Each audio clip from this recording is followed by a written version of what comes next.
Good morning. Morning మ్యాగజైన్కి స్వాగతం. ప్రముఖ దినపత్రికలు వస్తున్న వార్తలు వెనకాల జరుగుతున్న పరిణామాలు చూద్దాం. ఈనాడు చూస్తే పక్షపాతాన్ని ఉపేక్షించం అన్నటువంటి వార్తను ప్రధానంగా హైలైట్ చేసింది. పార్టీకి అభ్యర్థుల కొమ్ము కాసే అధికారులపై తీవ్ర చర్యలు ఉంటాయి.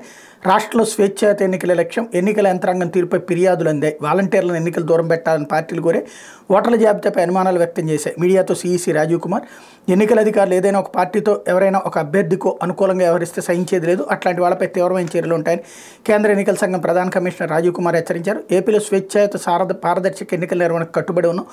అర్హులైన వారి పేర్లను ఓటర్ల జాబితాలో చేర్పించడం, అనర్హులకు చోటు లేకుండా చేయటం, జాబితాలో ఉన్న వాళ్ళందరూ ఓట్లేసేలా చూడటం మా ప్రధాన లక్ష్యాలని ఆయన స్పష్టం చేశారు. ఏపీలో ఎన్నికల యంత్రాంగం పక్షపాత వ్యవహరిస్తోందని, కొంతమంది ఎన్నికల సిబ్బంది బీఎల్ఓలు ఏకపక్షంగా పనిచేస్తున్నారని ఫిర్యాదులు అందాయని రాజీవ్ కుమార్ చెప్పారు. గ్రామ వార్డు వాలంటీర్లను ఎన్నికల ప్రక్రియలో భాగస్వాములు చేయొద్దని కొన్ని పార్టీలు కోరాయన్నారు. రాజకీయ పార్టీల కార్యక్రమాల్లో ప్రభుత్వ ఉద్యోగులు పాల్గొనకుండా చూడాలనుకోవడంతో పాటు ఓటర్ల జాబితా అనుమానాలు వ్యక్తం చేశాయని చెప్పారు. ఇప్పుడు ఈ హెడ్డింగ్ చూస్తే ఏమైంది? పక్షపాతాన్ని ఉపేక్షించం అంటే ఆల్రెడీ అందరికీ సిబ్బందికి వార్నింగ్ ఇచ్చారు. కానీ ఈ వార్త చూస్తే ఉంది, రిపోర్టర్లు అడిగారు ఏం కంప్లైంట్లు వచ్చినాయి అంటే ఇవి వచ్చినాయి అని చెప్పారు. అంతేగాని నిన్న ఇవాళ రాసిన వార్తలేంటి? ఎన్నికల అధికారులకు వార్నింగ్ ఇచ్చారు, తాట తీస్తామన్నారు, ఉద్యోగాలు తీసేస్తామన్నారు అన్నటువంటిది హెడ్డింకులు వార్తలు రాసుకొచ్చారు. తీరా చూస్తే ప్రెస్ మీట్లో చెప్పింది ఏంటి? కొండని దవ్వి ఎలకను పట్టినట్టు. చాలాసార్లు నేను చెప్పాను, వీళ్ళు హైప్ మరీ అతి చేసేసి జనాలకి ఏదో జరిగిపోతుంది అన్నట్టు బిల్డప్ చేసి అసలు వాస్తవాన్ని చంపేస్తున్నారు. దానివల్ల అసలు వాస్తవం ఏంటి? కంప్లైంట్లు వచ్చినాయి అంతే. ఆ కంప్లైంట్ నిజమని ఏమన్నా చెప్పిందా? వచ్చిన వాళ్ళు మళ్ళీ బచ్చాగాళ్ళు కాదు, ఏకంగా కేంద్ర ఎన్నికల కమిషన్కి సంబంధించినటువంటి అధికారులు, కీలకమైనటువంటి మెయిన్ పొజిషన్లో ఉన్నటువంటి వాళ్ళే వచ్చారు. వాళ్ళే డెసిషన్ మేకర్, వాళ్ళే ఈ కంప్లైంట్ వచ్చినాయి అని చెప్పారు. కానీ ఆ కంప్లైంట్ నిజమని చెప్పాల. నిన్న ఏం రాశారు? అధికారులందరికీ వార్నింగ్లు ఇచ్చేశారు, అధికారుల సంగతి తేలుస్తామన్నారు, ఉద్యోగాలు తీసేస్తామన్నారని రాశారు. ఇవాళ కూడా ఆంధ్రజ్యోతి అదే రాసింది. వాస్తవానికి జరిగింది ఇది. అంటే జనానికి నిజం కంటే కూడా వీళ్ళ ఊహల్ని, లేదంటే వీళ్ళు ఏ ఆరోపణలు అయితే చేస్తూ రాసేస్తారు అడ్డకోలు కథనాలు, అవే నిజంగా అధికారులు కూడా కన్ఫర్మ్ చేసేసారన్నట్టు రాసేస్తారు. ప్రాక్టికల్గా ఇది నడుస్తున్నటువంటి. ఇకపోతే చంద్రబాబుకి భారీ ఊరట. రింగ్ రోడ్డు మద్యం ఉచిత ఇసుక కేసులో ముందస్తు బెయిల్ మంజూరు చేసిన హైకోర్టు దర్యాప్తునికి సహకరించాలని స్పష్టీకరణ. మద్యం కేసులో మాజీ మంత్రి కొల్లు రవీంద్ర, విశ్రాంత ఐఏఎస్ శ్రీనరేష్కి బెయిల్. తెలుగుదేశం పార్టీ అధినేత చంద్రబాబుకి హైకోర్టులో భారీ ఊరట లభించింది. సిఐడి నమోదు చేసిన 3 కేసుల్లోనూ ఒకేసారి ముందస్తు బెయిల్ మంజూరైంది. ఎన్ఆర్ రింగ్ రోడ్డు మద్యం ఉచిత ఇసుక కేసులో హైకోర్టు బెయిల్ మంజూరు చేసింది. వారం రోజుల్లో సంబంధిత దర్యాప్తు అధికారి ఐఓ ముందు పిటిషనర్ లొంగిపోవాలని పేర్కొంది. ఐఓ సంతృప్తి మేరకు ఇద్దరి పూచికత్తుతో 1,00,000 విలువ గల బాండ్లు సమర్పించాలని పేర్కొంది. అనంతరం పిటిషనర్ను విడుదల చేయాలని ఐఓను ఆదేశించింది. అవసరమైనప్పుడు దర్యాప్తు నిమిత్తం ఐఓ ముందు హాజరు కావాలని తెలిపింది. హాజరు అవసరం అనుకుంటే చంద్రబాబుకు 48 గంటల ముందుగా నోటీసు ఇవ్వాలని ఐఓకు స్పష్టం చేసింది. దర్యాప్తునికి సహకరించాలని, కేసు విషయంలో ఎవరిని ప్రత్యక్షంగా పరోక్షంగా ప్రలోభ పెట్టద్దని, బెదిరించొద్దని పేర్కొంది. కేసులపై బహిరంగంగా ఎలాంటి వ్యాఖ్యలు చేయొద్దని స్పష్టం చేసింది. ఈ ఉత్తర్వులో తాము పేర్కొన్న అంశాలకు ప్రభావితం కాకుండా దర్యాప్తు సంస్థ స్వేచ్ఛాయుతంగా దర్యాప్తు చేసుకోవచ్చని పేర్కొంది అన్నటువంటి విషయాన్ని ఇక్కడ ప్రధానంగా హైలైట్ చేశారు. ఇకపోతే బీసీలుగా మా బతుకులు ఇంతే, మా మాటకు విలువ లేదు, పదవులే తప్ప పవర్ లేదు, వారి వర్గం వారికైతే అన్ని పనులు అవుతున్నాయి. 4.5 ఏళ్లలో 2 సార్లే సీఎంను కలవగలిగా. మద్దతు ఇవ్వని పార్టీలో కొనసాగలేకనే పార్టీకి ఎంపీ పదవికి రాజీనామా చేస్తున్న కర్నూలు వైకాపా ఎంపీ సంజీవ్ కుమార్. బీసీలుగా మా బతుకులు ఇంతే, మా మాటకు విలువ లేదు, పదవులు ఇచ్చారు కానీ ప్రజలు మా వద్దకు వస్తే వారి ఒక్క సమస్యను పరిష్కరించే అవకాశం లేదు, పదవులే తప్ప పవర్ లేదని కర్నూలు వైకాపా ఎంపీ డాక్టర్ సంజీవ్ కుమార్ సంచలన వ్యాఖ్యలు చేశారు. బీసీలుగా పెద్దపీట వేశారు, ఆ పీట మీదే కూర్చోమంటున్నారు, లేచి పనిచేసే అవకాశం ఇవ్వడం లేదంటూ ఆయన చేసిన వ్యాఖ్యను హైలైట్ చేశారు. ఖచ్చితంగా మంచి వార్త, ఎందుకంటే ఈ వార్త హైలైట్ చేయడం తప్పలేదు. కానీ వీళ్ళ కుచ్చితపు బుద్ధికి సాక్ష్యం ఏంటంటే, నిన్న కేసినేని నాని ఎంత తీవ్ర వ్యాఖ్యలు చేశారు, అదేమో అసలు లేకుండా చిన్న ముక్క ఏంటి, సీఎం జగన్తో కేసినేని నాని భేటీ అంతే వార్త. దానికి లోపల పేజీలో ఓ చిన్న ముక్క రాసి మళ్ళీ కేసినేని నాని తిట్టిన బుద్ధా వెంకన్నదేమో ఫుల్ ప్లేజ్డ్గా వేసి, అసలు విషయానికి వచ్చేటికి ఇక్కడేమో సంజీవ్ కుమార్ ఆయనకి టికెట్ ఇవ్వనన్నారు కాబట్టి ఇది జరిగింది. అట్లా కేసినేని నానికి టికెట్ ఇవ్వనన్నారు కాబట్టి ఆయనది మాత్రం డౌన్ ప్లే చేశారు. అక్కడ తెలుగుదేశానికి ఉన్నదే 3 ఎంపీలు, 3లో ఒక ఎంపీ రెబల్ అయినటువంటి సందర్భం, దాన్ని మాత్రం అతను వ్యాఖ్యానించినటువంటిది ఏకంగా చంద్రబాబు గురించి. ఇక్కడ ఈయన టోటల్గా చేసినటువంటి వ్యాఖ్యలు బీసీలకి అన్నటువంటిది, అక్కడ మార్పులకు సంబంధించినటువంటి అంశాన్ని డైవర్ట్ చేసుకుంటూ టాక్టికల్గా వ్యవహరించడం. అంటే తెలుగుదేశం కోసం వైఎస్ఆర్ కాంగ్రెస్ పార్టీని టార్గెట్ చేస్తాం, వైఎస్ఆర్ కాంగ్రెస్ పార్టీలోకి వచ్చినటువంటి వాళ్ళ గురించి హైలైట్ చెయ్యం అంటే మేము మా ఒక ఎజెండా బేస్డ్ జర్నలిజం చేస్తాం తప్పించి రియల్ జర్నలిజం చేయమన్నటువంటిది మరొకసారి తమ వార్తల ద్వారా ప్రజలకు చూపెడుతున్నారు. లేకపోతే జగన్ పార్టీ భాజపాకు బీ టీం అంటూ వైకాపా ఎంపీలు చీర్ లీడర్స్, మోడీ ప్రధానిగా ఉంటే ప్రత్యేక హోదా, పోలవరం వంటి హామీలేమీ నెరవేరు, షర్మిలకు ఏ బాధ్యత వాళ్ళకి కరిగే నిర్ణయిస్తారు. ఏపీ కాంగ్రెస్ వ్యవహారాల ఇన్ఛార్జ్ మాణిక్యం ఠాకూర్, జగన్ పార్టీ బీజేపీకి బీ టీం, ఆ రెండింటికి రహస్య ఒప్పందం ఉంది, అందుకే ప్రధాని మోడీ అనేక తప్పుడు పాలసీలు తీసుకున్నప్పటికీ ఎక్కువ మంది ఎంపీలను వైకాపా ఎప్పుడు అభ్యంతరం చెప్పలేదని ఏపీ కాంగ్రెస్ వ్యవహారాల ఇన్ఛార్జ్ మాణిక్యం ఠాకూర్ విమర్శించారు. వైకాపా ఎంపీలు చీర్ లీడర్స్ అని, వాళ్ళు బీజేపీ ప్రయోజనాలకే ఉన్నారని విమర్శించారు. బుధవారం విజయవాడలోని ఆంధ్రరత్న భవన్లో విలేకరుల సమావేశంలో అంతకుముందు పలువురు నేతలు కాంగ్రెస్లో చేరిక సందర్భంగా ఆయన మాట్లాడారు. ప్రధాని మోడీ ఆంధ్రప్రదేశ్కి ప్రత్యేక హోదా ఇవ్వలేదు, పోలవరం పూర్తి చేయలేదు, 9 ఏళ్లలో కనీసం ఒక్క మెట్రో రైలు ప్రాజెక్టును కేటాయించలేదు, కేంద్రంలో కాంగ్రెస్ ప్రభుత్వం వస్తేనే ఇవన్నీ సాధ్యం, రాష్ట్ర విభజన సందర్భంగా కాంగ్రెస్ ఇచ్చిన హామీలన్నీ అధికారంలోకి వస్తే అమలు చేస్తాం, బాబు, జగన్, పవన్ ఈ ముగ్గురిని ఓడించి రాష్ట్రాన్ని రక్షించాలి, 2014-19 ఎన్నికల ఫలితాలు కాంగ్రెస్కి అనుకూలంగా రాలేదు, ఈసారి మాత్రం కాంగ్రెస్కి ఏపీలోని ప్రజలకు మంచి రోజులు రాబోతున్నాయి, సార్వత్రిక ఎన్నికలు ప్రత్యేక ప్రణాళికతో సిద్ధంగా ఉన్నామని చెప్పినటువంటి స్టేట్మెంట్ని హైలైట్ చేశారు. అయితే సెబ్ ఎస్ఐపై వైకాపా నేత వీరంగం మద్యం తరలింపును అడ్డుకున్నారని దూషణ, ప్రభుత్వ మద్యం దుకాణం నుంచి బార్కు అక్రమంగా మద్యం తీసుకెళ్తున్న తమ అనుచరుని సెబ్ ఎస్ఐపై అడ్డుకున్నారనే కారణంతో ఆయనపై వైకాపా నేత అసభ్య పదాలతో విరుచుకుపడ్డారు. బుధవారం పల్నాడు జిల్లా నరసరావుపేట ఆర్టీసీ బస్టాండ్ సమీపంలోని ప్రభుత్వ దుకాణం నుంచి వ్యక్తి ద్విచక్ర వాహనంపై 96 మద్యం సీసాలను గుంటూరు రోడ్ల బార్కు తీసుకెళ్తున్నారు. ఈ క్రమంలో చెర్కలూరుపేట రోడ్లో సెబ్ ఎస్ఐ ఒకరు తనిఖీల్లో భాగంగా సదరు వ్యక్తిని బండిని ఆపి తనిఖీ చేశారు. అట్టపెట్టెల్లో మద్యం ఉండడంతో ప్రశ్నించారు. ఆ వ్యక్తి ఫోన్ చేయగా అక్కడికి చేరుకున్న సదరు బార్ యజమాని వైకాపా నేత తమ కుర్రాన్ని విడిచిపెట్టాలని డిమాండ్ చేశారు. ఎన్నికల సంఘం ఆదేశాల మేరకు తాము విధులు నిర్వహిస్తున్నామని ఉన్నతాధికారుల దృష్టికి ఈ విషయం చేరిందని ఎస్ఐ చెప్పగా అతను తీవ్ర పదజాలంతో అధికారిని దూషించారు. తమ పార్టీ అధికారంలో ఉందని ఉద్యోగం పీకించి జైల్లో పడేస్తామని హెచ్చరించారు. నియోజకవర్గ ముఖ్య నేతతో అధికారికి ఫోన్ చేయించారు. నడ్డు రోడ్డుపై తాను అవమానపరుస్తూ దూషించారు. కేసు నమోదు చేస్తున్నట్టు ఎస్ఐ బదులుగా సదరు నేత కంగు తిన్నారన్నటువంటి వార్తని ఇక్కడ ప్రధానంగా హైలైట్ చేశారు. ఆ పేరేంటో రాయలేదు, విషయం ఏంటో కూడా రాయలేదు. వాస్తవానికి ఆ కంప్లైంట్ అతను పెట్టారా ఎస్ఐ అంటే లేదు, సంథింగ్ అతను ఎవరో రివర్స్లో వెళ్తున్నటువంటి కాన్సెప్ట్ అయితే కనబడుతుంది. లేకపోతే రోజుకి 80 కోట్ల మద్యం విక్రయాలు, అమ్మకాలు పెంచడమే మద్య నిషేధం, సంపూర్ణ మద్య నిషేధం అమలు చేస్తామని అధికారంలోకి వచ్చిన జగన్ పాలనలో మద్యం అమ్మకాలు విపరీతంగా పెరిగాయని తెలుగుదేశం పార్టీ అధికార ప్రతినిధి నీలాయపాలెం విజయకుమార్ ధ్వజమెత్తారు.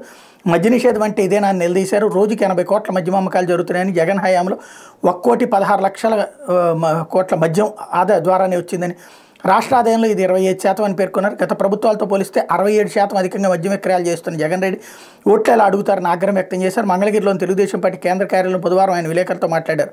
2019-20 మద్యం అమ్మకాలు 20,990 కోట్లు, 2021లో 20,189 కోట్లు, 21-22లో 25,000 కోట్లు, 22-23లో 28,113 కోట్లు, 23-24 డిసెంబర్ వరకు 22,230 కోట్లు విక్రయం జరిగింది. ఒక్కో కల్తీ మద్యం కేసుకి కొంత చొప్పున ఆదాయం జగన్ రెడ్డికి చేరుతోంది. అమ్మకాలు తగ్గించడానికి ధరలు పెంచామంటున్న ప్రభుత్వ పెద్దలు ఇంత ఆదాయం రావడానికి కారణం ఏంటో చెప్పాలని విజయకుమార్ సవాల్ చేశారు. ధరలు పెరగడం వల్లనే ఆదాయం పెరిగింది. మద్యం ఎంత అమ్మారు అన్నటువంటిది లెక్క, కాస్ట్ కాదు. ఎందుకంటే మద్యం ధరలు పెరిగినప్పుడు ఆటోమేటిక్గా ఉంటుంది. 100 రూపాయలు దాన్ని 300 రూపాయలకి అమ్మితే అప్పుడు 100 రూపాయలు రావాల్సిన ఆదాయం 300 రూపాయలు వచ్చినట్టు. సరుకు ఎంత అన్నటువంటిది ఉండాలి. మరి అది వైసీపీ వాళ్ళు ఏమైనా బయటకు చెప్తారని చూడాలి. పోతే సాక్షి టీడీపీ కకావికలం అంటూ రివర్స్లో వాళ్ళు వైఎస్ఆర్ కాంగ్రెస్ పార్టీ కకావికలం అంటూ వాళ్ళది రాసుకొచ్చారు కదా. ఇక్కడ కేసీనేని నాని వచ్చింది రాశారు తప్పించి వీళ్ళు అసలు సంజీవ్ కుమార్ ఎవరైతే వైఎస్ఆర్ కాంగ్రెస్ పార్టీకి సంబంధించినటువంటి ఎంపీ వార్తే రాయలేదు ఫ్రంట్ పేజీలో. ఆయన ఏకంగా రాజీనామా చేసినా కూడా ఇక్కడ టీడీపీ కకావికలం, తమ్ముళ్ళు హాహాకారాలు, పలు నియోజకవర్గాల అభ్యర్థులు కరువు, ఎంపీ కేసీనేని నాని బాటలోని టీడీపీ గుడ్ బై చెప్తున్న నేతలు, డబ్బు మూటలే అర్హతగా సమన్వయకర్తల నియామకం, మరోవైపు టీడీపీ జనసేన మధ్య పొత్తు కుంపట్లో అనేక నియోజకవర్గాల కుదరన్స్ అయోధ్య, ఘోర పరాజయం తప్పదని పార్టీ శ్రేణుల్లో నరేశారు. టీడీపీ అధ్యక్షుడు చంద్రబాబు నాయుడికి రాజకీయం అంతా నాటి నుంచి నేటి వరకు డబ్బుతోనే ముడిపడి సాగుతోంది. అభ్యర్థులను డబ్బు మూటలతో తూకం వేస్తుంటాం ఆ పార్టీ సీనియర్ నేతలను నివ్వెరపరుస్తుంది. ఒక్క చోట కూడా గెలవని జనసేన అధినేత పవన్ కళ్యాణ్ పక్కన పెట్టుకుని అడుగులు ముందుకు వేస్తుండడం పట్ల అత్యధిక నియోజకవర్గాల్లో నేతల నుంచి విముఖత వ్యక్తం అవుతుంది. దీనికి తోడు మాలోకం లోకేష్ తీరు కలవరబెడుతోంది. ఇప్పటికే కొందరు నేతలు ఆ పార్టీని పెట్టడం, త్వరలో గుడ్ బై చెప్పేందుకు పెద్ద సంఖ్యలో నేతలు సిద్ధపడుతుండడం బాబును ఆందోళన గురి చేస్తుంది. నష్ట నివారణ కోసం మధ్యవర్తులను రంగంలోకి దింపిన ఫలితం కనిపించక తండ్రి కొడుకులు తలలు పట్టుకున్నారు అంటూ ఇందులో కేసీనేని నాని స్టేట్మెంట్ కూడా హైలైట్ చేశారు. పనికిరాని బాబు పచ్చి మోసగాడు, చంద్రబాబుపై ఎంపీ కేసీనేని నాని ధ్వజం, విజయవాడ నిజం, అమరావతి ఒక కలే, ఎంతోమంది హితవు చెప్పినా వినకుండా టీడీపీలో కొనసాగా, పార్టీ కోసం నేను నమ్ముకున్న ఆస్తుల విలువ 2,000 కోట్లు, నాతో కొందరికి నెల జీతాలు ఇప్పించారు. తాడేపల్లి క్యాంప్ కార్యాలయంలో సీఎం జగన్ కలిసిన కేసీనేని రాజీనామా స్పీకర్ ఆమోదం పొందగానే వైఎస్ఆర్సీపీలో చేరతానని ప్రకటన అన్నటువంటి వార్తని ఇక్కడ ప్రధానంగా హైలైట్ చేశారు. లేకపోతే ఓటర్ల జాబితాపై టీడీపీది బోగస్ ప్రచారమే వాళ్ళ దానికి ఇక్కడ రివర్స్ వీళ్ళు కేంద్ర ఎన్నికల సంఘం గణాంకాలతో సుస్పష్టంగా తేడా తొలగించిన ఓట్లను పునఃసమీక్షించాం. సిఈసి 21 లక్షల ఓట్లలో 0.61% ఓట్ల విషయంలోనే తప్పులు. తెలంగాణలో ఓటుండి ఇక్కడ కూడా నమోదు చేస్తున్న కేసులను క్షుణ్ణంగా పరిశీలిస్తున్నాం. అంటే తెలుగుదేశం అది చేపిస్తోంది కదా, దాన్ని రివర్స్లో వాళ్ళేమో ఎక్కడున్న అధికారులు బెదిరిద్దామని ఈనాడు ఆంధ్రజ్యోతి రాస్తే, వీళ్ళేమో తెలుగుదేశం పార్టీ అనుకూల ఓటర్లు హైదరాబాద్లో ఉన్నటువంటి వాళ్ళని బెదిరించడానికి వీళ్ళు వార్త రాస్తున్నారు. 2 చోట్ల ఓటుంటే క్రిమినల్ చర్యలు తీసుకుంటాం అన్నటువంటి ఆస్పెక్ట్ని. లేకపోతే నేటి నుంచి విధుల్లోకి మున్సిపల్ కార్మికులు, కార్మిక సంఘాలతో ప్రభుత్వ చర్చలు సఫలం. ప్రభుత్వ హామీలకు అంగీకరించిన కార్మికులు ఇచ్చిన హామీలు అమలు చేస్తాం. మంత్రి బొత్స సత్యనారాయణ. సంక్రాంతి కానుకగా కార్మికులు 1000 రూపాయలు చొప్పున బహుమతి. పలు డిమాండ్లకు అంతకుముందే పరిష్కరించిన ప్రభుత్వం. పట్టణాల్లో సిబ్బంది పనితీరు, వేతనాలపై అధ్యయనాల కమిటీ అంటూ పురపాలక సంఘాలు, కార్పొరేషన్ల పరిధిలో పనిచేసే పారిశుద్ధ్య కార్మికులు గురువారం నుంచి విధుల్లో చేరేందుకు అంగీకరించారు. 4 రోజుల క్రితం జరిగిన చర్చలు అన్స్కిల్డ్, స్కిల్డ్ వర్కర్లకు ఒకే తరహా వేతనాలు మినహా మిగిలిన అన్ని డిమాండ్లను పరిష్కరిస్తామని మంత్రుల బృందం హామీ ఇచ్చిన సంగతి తెలిసిందే. బుధవారం మరోసారి సచివాలయంలో విద్యాశాఖ మంత్రి బొత్స సత్యనారాయణ ప్రభుత్వ సలహాదారు సజ్జల రామకృష్ణారెడ్డితో చర్చలు సక్సెస్ అయినాయి అన్నటువంటి వార్తను రాసుకొచ్చారు. అయితే 4.5 ఏళ్లుగా ప్రజారంజక పాలన అంటూ జగన్ పాలన, ప్రజా తీర్పు, రాష్ట్ర సదస్సుల మేధావులు, బడుగు బలహీన వర్గాల పక్షాన ప్రభుత్వం, ఆదర్శంగా పేదల కోసం సీఎం జగన్ ఇస్తున్న నవరత్న పథకాలు, డీబీటీతో పెరుగుతున్న ప్రజల ఆర్థిక జీవన ప్రమాణాలు, విద్యారంగంలో రాష్ట్రం మరో నార్వేలో మారే అవకాశం, కార్పొరేట్ వైద్యాన్ని ఉచితంగా ఇస్తున్నది ఈ ప్రభుత్వమే, దేవాలయాలను పునరుద్ధరిస్తూ కొత్తవి నిర్మిస్తున్న సీఎం జగన్ అంటూ ఏదైతే వీళ్ళు సదస్సులు ఏర్పాటు చేస్తున్నట్టున్నారు, మేధావుల సదస్సులు వాళ్ళు ఎట్లా ఏర్పాటు చేస్తున్నారు, రివర్స్లో వీళ్ళు ఇటు పక్కన అనుకూలంగా ఏర్పాటు చేస్తున్నట్టున్నారు. అందులో భాగంగా జగన్ పాలన, ప్రజా తీరు అంటూ పాజిటివ్గా రాసుకొచ్చేటువంటి పాజిటివ్గా మాట్లాడే వాళ్ళందరినీ అక్కడ ప్రొజెక్ట్ చేసుకొస్తున్నారు. ఇకపోతే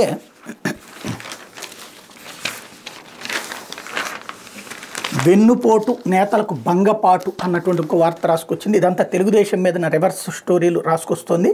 వైసీపీకి సంబంధించినటువంటి వాటి మీద రివర్స్ స్టోరీలు ఈనాడు ఆంధ్రజ్యోతి రాస్తున్నాయి కాబట్టి ఇప్పుడు సాక్షితో ఎదురు అటాక్ ప్రారంభించినట్టున్నారు. నెల్లూరు జిల్లాలో ఆ ముగ్గురి పరిస్థితి గందరగోళం. మరోసారి బయటపడ్డ చంద్రబాబు నైజం. దిక్కుతోచని స్థితిలో వైఎస్ఆర్సీపీ బహిష్కృత నేతలు. నమ్మిన వారిని మోసం చేయడం, వారిని నట్టేట ముంచేయడం చంద్రబాబు నాయుడు నైజం. సొంత మామనే వెన్నుపోటు పొడిచి అధికారం లాక్కున్న చంద్రబాబు నిజస్వరూపం తెలుసు కూడా. మరోసారి నెల్లూరు జిల్లాకు చెందిన వైఎస్ఆర్సీపీ బహిష్కృత ఎమ్మెల్యేలు ఆనం రామనారాయణ రెడ్డి, కోటరెడ్డి శ్రీధర్ రెడ్డి, మేకపాటి చంద్రశేఖర్ రెడ్డిలు బొక్కబోర్ల పడ్డారు. ఎన్నికలు సమీపిస్తున్న కొద్దీ ఆ ఎమ్మెల్యేల పరిస్థితి అగమ్యగోచరంగా మారింది. పార్టీలోకి ఆహ్వానించినప్పుడు చెప్పిన తీయటి మాటలు ఇప్పుడు వినిపించడం లేదు. దీంతో ఆ ముగ్గురు రాజకీయ భవిష్యత్తు ప్రశ్నార్థకంగా మారింది. వెంకటగిరి, నెల్లూరు రూరల్, ఉదయగిరి ఎమ్మెల్యేలు ఆనం రామనారాయణ రెడ్డి, కోటరెడ్డి శ్రీధర్ రెడ్డి, మేకపాటి చంద్రశేఖర్ రెడ్డిలు చంద్రబాబు చేసిన మోసంపై మదనపడుతున్నారు. జిల్లాలోని ప్రముఖ రాజకీయ కుటుంబం నుంచి వచ్చి సీనియర్ పొలిటీషియన్గా ఉన్న ఆనం రామనారాయణ రెడ్డి పరిస్థితి ప్రస్తుతం కుడుతులో పడ్డ ఎలకలా తయారైంది. కాంగ్రెస్ పార్టీలో వెలిగిన ఆనం ప్రస్తుతం చంద్రబాబు రాజకీయ కెరీర్లో పావుగా మారారు. కాంగ్రెస్ పార్టీలో ఉన్న ఆయనకు 2016లో ఎమ్మెల్సీ లేదా మంత్రి పదవి ఆశ చూపడంతో టీడీపీలో చేరారు. పచ్చకండవ కప్పుకోగానే మాట మార్చిన చంద్రబాబు కనీసం ఆత్మకూరు పార్టీ ఇన్ఛార్జిగా కూడా ఇవ్వకుండా అవమానించారు. టీడీపీలో జరిగిన అవమానాన్ని తట్టుకోలేక కుమిలిపోతున్న తనలో వైఎస్ఆర్సీపీ హక్కును చేర్చుకుని వెంకటగిరి నుంచి బరిలోకి దింపి గెలిపించుకుంది. అయితే హక్కును చేర్చుకున్న పార్టీనే కాదనుకున్న ఆనం పార్టీ వ్యతిరేక కార్యకలాపాలు చేయడంతో ఆయన పార్టీ నుంచి బహిష్కరించాల్సి వచ్చింది. దీంతో ఆనం టీడీపీ నేతలతో టచ్లోకి వెళ్లి పార్టీ కండవా కప్పుకోకుండానే లోకేష్ యోగళం పాదయాత్రలు హల్చల్ చేశారు. జిల్లా పార్టీ సారథ్య బాధ్యతలతో పాటు నెల్లూరు సిటీ, ఆత్మకూరు సీట్లు ఇస్తామని టీడీపీ అధినేత నమ్మబలగడంతో ఆనం యోగళంలో పాల్గొన్నారు. తీరా ఎన్నికలు సమీపిస్తున్న తరుణంలో అధినేత మాట మారింది. జిల్లా పార్టీ సారథ్య బాధ్యతలు కాకుండా ఒక్క ఆత్మకూరుకే పరిమితం కావాలని ఆదేశాలు వచ్చాయి. ఆత్మకూరులో వైఎస్ఆర్సీపీ బలంగా ఉంది. టీడీపీ అంతర్గత సర్వేలో కూడా ఈ విషయం తేలడంతో ఆత్మకూరులో పోటీ చేస్తే ఓటమి తప్పదని తెలుసుకున్నాను. తనకు నెల్లూరు సిటీ లేదా వెంకటగిరి స్థానాన్ని కేటాయించాలని చంద్రబాబు వద్ద మొరబెట్టుకున్న ఫలితం లేకుండా పోయింది. ఆత్మకూరు లేదా సర్వేపల్లిలో పోటీ చేయాలని తెగేసి చెప్పడంతో ఆనంకు దిక్కుతోచని పరిస్థితి నెలకొంది. చంద్రబాబు నమ్మి మరోసారి మోసపోయానంటూ ఆంతరంగికుల వద్ద వాపోయినట్టు ప్రచారం జరుగుతుంది. ఇటీవల ఉదయగిరికి చెందిన కొందరు టీడీపీ నేతలు ఆనం వద్దకు వెళ్లి ఉదయగిరి రావాలని ఆహ్వానించగా పార్టీలో తన పరిస్థితి ఏమిటో అర్థం కావడం లేదని వాపోయారని తెలుస్తోంది. మరోవైపు నెల్లూరు రూరల్ ఎమ్మెల్యే కోటరెడ్డి శ్రీధర్ రెడ్డి పరిస్థితి కూడా టీడీపీలో అయోమయంగా మారింది. రూరల్ టీడీపీ టికెట్ నీదేనంటూ మాట ఇచ్చిన చంద్రబాబు ఇప్పుడు ఆ సీటు జనసేనకి ఇచ్చేందుకు తెరవెనక రాజకీయం చేస్తున్నారని సమాచారం. రాజకీయ వర్గాల్లో జోరుగా సాగుతుంది. జిల్లాలో ఒక్క సీటైనా జనసేన అడిగే అవకాశం ఉంది. ముందుగా నెల్లూరు సిటీ మీద జనసేన కనుబడింది. అయితే మాజీ మంత్రి పొంగూరు నారాయణ తన సామాజిక వర్గంతో ఉన్న పరపతిని ఉపయోగించి జనసేన అధినేత వద్ద పంచాయతీ పెట్టారని, నెల్లూరు సీటు ఆశించకుండా ఉంటే ప్యాకేజీతో పాటు మరో చోట పోటీ చేస్తే అక్కడ అయ్యే ఖర్చు అంతా తానే భరిస్తానంటూ షరతు పెట్టారని ప్రచారం జరుగుతుంది. కోటరెడ్డి శ్రీధర్ రెడ్డికి రూరల్ టికెట్ రాకుండా తెరవెనక కుట్ర చేస్తున్నారని ప్రచారం కూడా ఉంది. మరోవైపు ఉదయగిరి ఎమ్మెల్యే మేకపాటి చంద్రశేఖర్ రెడ్డి రాజకీయ భౌతం అగమ్యగోచరంగా మారింది. ఉదయగిరి టికెట్ నీదేనంటూ చంద్రబాబు మాటలు నమ్మి టీడీపీ కండువా కప్పుకుని చంద్రశేఖర్ రెడ్డికి చంద్రబాబు జలక్కిచ్చారు. అసెంబ్లీ టికెట్ కాదు కదా, ఎమ్మెల్సీ కూడా ఇచ్చేది లేదని, ముందు పార్టీకి పనిచేయాలని ఆదేశాలు ఇచ్చారంట అంటూ తమ పార్టీ నుంచి అటు వెళ్ళినటువంటి వాళ్ళని పాజిటివ్గా చెప్తూ వాళ్ళని రెచ్చగొట్టేటటువంటి ప్రయత్నం ఇక్కడ సాక్షి ద్వారా వైఎస్ఆర్ కాంగ్రెస్ పార్టీ చేస్తోంది. అది స్పష్టంగా కనబడుతుంది ఇక్కడ.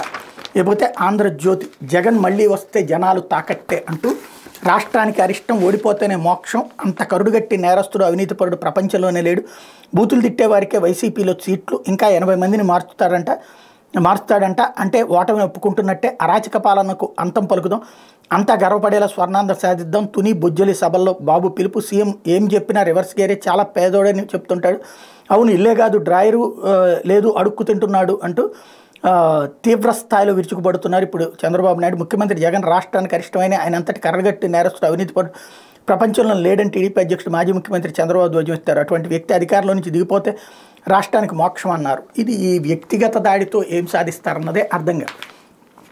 జగన్ని విమర్శించాలి అంటే జగన్ ఇదిగో ఈ పథకం పెన్షన్లు ఇస్తున్నాడు, ఇది మోసం, మేము వస్తే కనుక 4,000 ఇస్తాం, లేకపోతే జగన్ అమ్మ ఒడిస్తున్నాడు, అది మోసం, దాంట్లో అసలు డబ్బులు రావట్లేదు, మేము వస్తే ఇంత ఇస్తాం, ఈ టైపులో ఉంటే కరెక్ట్. కానీ డైరెక్ట్గా వ్యక్తిగత దాడి, జగన్ రాక్షసుడు మేము మంచివాళ్ళం అనేటువంటి రూట్లో పోతే ఏంటి ప్రయోజనం అన్నటువంటిది అర్థం కాదు. గతంలో కూడా ఇదే కాన్సెప్ట్తోనే వెళుతూ వచ్చారు. లేకపోతే మరో బీసీ నేత బలి అంటూ ఓసీ నేతకు జగన్ ఆహ్వానం, వైసీపీని వీడిన పద్మశాలి ఎంపీ సంజీవ్ కుమార్, ఆ పార్టీలో చేరిన అగ్రవర్ణ ఎంపీ కేసినేని నాని, బలహీన వర్గాలను టార్గెట్ చేస్తున్న జగన్, సిట్టింగ్ ఎంపీలు ఎమ్మెల్యేలకు మొండి చేయి, కేసినేని తాడేపల్లి తీసుకెళ్లిన అయోధ్యరామరెడ్డి, వైసీపీలోకి ఆహ్వానించిన ముఖ్యమంత్రి రాజీనామా ఆమోదం పొందాక చేరతానన్న నాని, పాదయాత్ర అర్హత లేదంటూ లోకేష్పై విమర్శలు, కేసినేని నాని వైసీపీ కోవట బుద్ధ మండిపాటు, ఎమ్మెల్యేలే అభివృద్ధి చేస్తారట మీకేం పని అని సీఎం అన్నారు, కర్నూలు ఎంపీ సంజీవ్ ఆవేదన, మార్పు చేర్పులపై తెగని సీఎం కసరత్తు, మలి జాబితా నేడు ప్రకటించే అవకాశం అన్నటువంటి వార్తను రాశారు. వీళ్ళు కొంచెం ఈ మొత్తాన్ని కలిపి ఓ బాధ్యతాయుతంగా రాసుకొచ్చారు. లేకపోతే లాగిన్ చేశారు ఓటర్ జాబితాలో వైసీపీ మహామోసం, తిరుపతి ఉప ఎన్నికల్లో జరిగిన మోసాన్ని బయటపెట్టిన కేంద్ర ఎన్నికల కమిషన్, ఎన్నికల కమిషనర్ లాగిన్ను అధికార నేతకు చేర్చిన అప్పటి తిరుపతి మున్సిపల్ కమిషనర్ గిరీష, దాంతో ఉప్పూరులో భారీగా డూప్లికేట్ ఓట్లు, మీ లాగిన్ ఎక్కడుందో తెలుసా, ఇప్పుడు కలెక్టర్గా ఉన్న గిరీషాన్ని ప్రశ్నించిన సీఈసీ, ఆ లాగిన్తో 30,000 కార్డులు డౌన్లోడ్ చేశారని వెల్లడి, ఏమిటిదని ప్రశ్నించిన ఈసీ, ఐ డోంట్ నో అంటూ జవాబు, దొంగ కార్డుల వ్యవహారంలో నెల్లూరు ఎస్పీ పైన ఆగ్రహం అంటూ రాశారు. అయితే స్వేచ్ఛాయుత వాతావరణంలో ఎన్నికలు జరుగుతాయని మాత్రం ప్రెస్ మీట్లో చెప్పారు.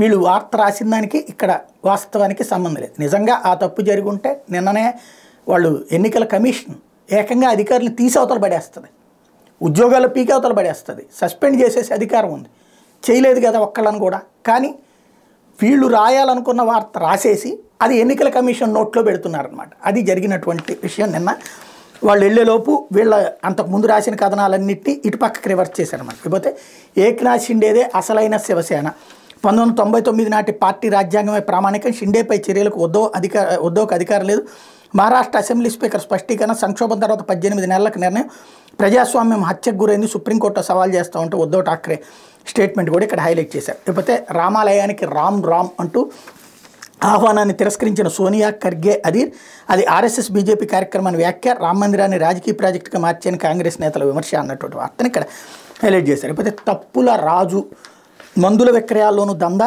తనకు చెందిన కంపెనీ మందులే వినియోగించాలని ఆసుపత్రిపై ఒత్తిడి, నాసిరకం మందులు అంటగట్టి ప్రజల ప్రాణాలతో చెలగాటం, అనుచరుల ద్వారా అవినీతి దందా, కరిగిపోతున్న కంకర కొండలు, విలువైన ప్రభుత్వ స్థలాలు సొంతం, ఉద్యోగాలు బేరం పెట్టి వసూళ్లు, ఉత్తరాంధ్ర జిల్లాలో అరాచకం అంటూ ఎవరో అక్కడ రాజు అనే పేరుండేటటువంటి ఎమ్మెల్యే ఎవరో ఉన్నట్టున్నారు. రోజుకి ఒక్కొక్కళ్ళ మీద వైఎస్ఆర్ కాంగ్రెస్ పార్టీకి సంబంధించిన ఎమ్మెల్యేల మీద వరుస పెట్టి రాస్తున్నటువంటి కథనాల్లో ఇది ఒకటి. డైరెక్ట్గా అయితే కనుక పరువు నష్టం దా వస్తుంది కాబట్టి రివర్స్లో వేసుకొస్తున్నారు. లేకపోతే 1,000 కోట్లు దోపిడీకి చెక్ అంటూ గారా భీమిలీలో beach sand minerals contract break, private మైనింగ్పై 2019లో నిషేధం, డెవలపర్ పేరుతో దొడ్డిదారిన ప్రైవేట్ కట్టబెట్టాలనుకున్న జగన్ సర్కార్, హైకోర్టు చర్యలతో నిలిచిన కాంట్రాక్ట్, 3 కంపెనీల నుంచి బిడ్లు, అందులో అస్మదీయ కంపెనీ ఒకటి అంటూ రాష్ట్రంలో చోటు చేసుకున్న మరో భారీ దోపిడీకి హైకోర్టు చెక్ పెట్టింది. ప్రభుత్వ పెద్దలకు అస్మదీయుడైన ప్రముఖ పారిశ్రామికవేత్త అదానికి బీచ్ శాండ్ కాంట్రాక్ట్ ఇవ్వడానికి సంకల్పించిన వ్యూహాన్ని న్యాయస్థానం ప్రస్తుతానికి అడ్డుకుంది. బీచ్ శాండ్ టెండర్ల ఖరారు నిలిపేస్తూ హైకోర్టు బుధవారం ఉత్తర్వులిచ్చింది. దీంతో ఆ విషయంపై అధికారులు అయోమయం నెలకొంది. కాస్త అది ఏకంగా 1,00,000 కోట్లకు పైగా విలువైన బీచ్ శాండ్ మినరల్స్ తవ్వకం పనులను కేంద్ర చట్టాలను ధిక్కరించి మరి అదానికి డెవలపర్ పేరిట దొడ్డిదారులు ఇస్తుంటే అది ఆపారు అన్నటువంటిది. ఖచ్చితంగా అదే అదాని వచ్చి ఇక్కడ పెట్టుబడి పెడితే అది దోచుకున్నట్టు అవుతుంది. అదే కనుక వీళ్ళు వచ్చేసి కనుక పెట్టుబడి పెడితే కనుక ఇది ఇంతకుముందు ఉన్నటువంటి బిల్లీరావు లాంటి వాళ్ళు వచ్చి పెట్టుబడి పెడితే కనుక అది అద్భుతం అవుతుంది. అదొక విచిత్రమైనటువంటి పరిస్థితిలో వీళ్ళు ఉన్నారు. ఇకపోతే ఉత్సవ విగ్రహాలుగా ఎమ్మెల్యేలు, ఎంపీలు, ప్రస్తుతం ఎన్నికల్లో సీటు రాని వారు ధన్యులు, నేను నా కుమారుడు ఎన్నికల్లో పోటీ చేయను, దగ్గుబాటి వెంకటేశ్వరరావు, ఉత్సవ విగ్రహాలుగా నేను ఉత్సవ విగ్రహాలుగా నేడు ఎమ్మెల్యేలు ఎంపీల పరిస్థితుంది, సంపద అంతా ఒకే చోటన అన్న చందాన సింగిల్ మెన్ పార్టీల వ్యవహారం సాగుతోందని మాజీ మంత్రి దగ్గుబాటి వెంకటేశ్వరరావు అన్నారు. బాపట్ల జిల్లా కారంచేడు మండలం కుంకలమూరు గ్రామంలో ప్రవాసాంధ్రుల సహకారంతో 150 కోట్లతో ఏర్పాటు చేసిన 1.5 కోట్లతో ఏర్పాటు చేసిన మహాప్రస్థానం హిందూ శ్మశాన వాటికి ప్రారంభోత్సవం బుధవారం నిర్వహించారు. ఈ కార్యక్రమానికి ముఖ్య అతిథిగా హాజరైనటువంటి దగ్గుబాటి వెంకటేశ్వరరావు ప్రస్తుత రాజకీయ పరిస్థితులపై మాట్లాడారు. ఎన్నికల్లో కోట్లు ఖర్చు పెట్టుకుని గెలిచినా కనీస గౌరవం కూడా దక్కటం లేదు.